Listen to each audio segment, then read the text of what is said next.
വ്യവസായ മന്ത്രി DK കൊണ്ടുള്ള ആവശ്യം കഴിഞ്ഞു.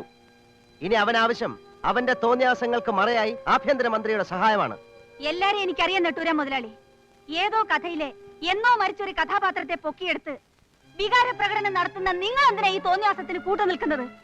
വ്യവസായ മന്ത്രിയെ കൊണ്ട് നിങ്ങൾക്ക് നേടാവുന്നത് നേടാൻ വേണ്ടി, നിങ്ങൾക്ക് കാശുണ്ടാക്കാൻ വേണ്ടി. മന്ത്രിയുടെ ഇരുട്ട് ബന്ധത്തിന് കൂട്ടുനിന്ന് കാശുണ്ടാക്കേണ്ട ഗതികേട് നെട്ടൂരാൻ ഉണ്ടായിട്ടില്ല. ഞാൻ കഷ്ടപ്പെട്ടാ കാശുണ്ടാക്കിയത്, എന്റെ കുഞ്ഞിനും അന്നമ്മയ്ക്കും വേണ്ടി. സേതുവിനറിയാമോ, നിങ്ങൾ മന്ത്രിമന്ദിരത്തിൽ പൊറുതിക്ക് കയറുമ്പോൾ അന്നമ്മയുടെ ജീവൻ രക്ഷിക്കാൻ മരുന്നിന് കാശില്ലാതെ മുഴുപട്ടണിയിൽ റോഡിൽ അലയുകയായിരുന്നു ഞാൻ. എനിക്കാരെ ഒന്നും ബോധിപ്പിക്കണ്ട. എനിക്ക് ശരിയെന്ന് തോന്നുന്നു ഞാൻ ചെയ്യും.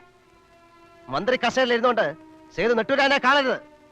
കാണാനാണ് ഭാവമെങ്കിൽ നെട്ടൂരാൻ അത് പുല്ലാണ്.